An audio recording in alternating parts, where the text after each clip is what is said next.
ဒါနဲ့တင်မပြီးသေးပါဘူး။ကြည်ရှိချွန်းဟာနှစ်ရှည်လာများခေါင်းပုံဖြတ်ခံခဲ့ရတာကိုပါထုတ်ဖော်လိုက်ပါတယ်။အသက်နဲ့ရင်းပြီးရှာပေးခဲ့ရတဲ့ငှက်တိုက်တွေရွံတောင်းကနန်းတန်တဲ့ပစ္စည်းတွေကိုမင်းတို့ဦးအိမ်တော်ကစည်ရင်လိမ်ပြီးပတ်စံတွေကိုခေါင်းပုံဖြတ်ခဲ့ကြတာမဟုတ်လားဆိုပြီးရင်ဖွင့်လိုက်ချိန်မှာတော့တရွာလုံးအံ့အားသင့်သွားခဲ့ကြပါတယ်။ဦးအိမ်တော်ကဒါကိုညှင်းဆိုဖို့စူးစမ်းပေမဲ့တက်တေစက်ကူတွေရောင်းစေးစည်ရင်စရာတွေနဲ့တကွတက်တေအထိုင်ရောက်လာခဲ့ပါတယ်။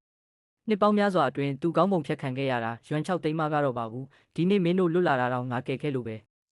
ငါမှအကျွေးမရှိဘူးနောက်တစ်ခါငါကိုလာဆွဆွဲရင်ဒီတက်တေတွေကိုမြို့နယ်ရုံးထိတိုင်မယ်အသက်ဘေးကလွတ်မြောက်ခဲ့ပေမဲ့နှစ်ရှည်လာများဖုံးကွယ်ထားတဲ့မတမာမှုတွေပေါ်ထွက်သွားချိန်မှာတော့သူတို့ကြားကရန်ညိုးတွေဘလို့ဆက်ဖြစ်မလဲဆိုတာမိုးရွာထဲမှာလူတယောက်ကိုအတင်းအကျပ်တောင်ပေါ်တက်ခိုင်းခဲ့တာဘယ်သူလဲ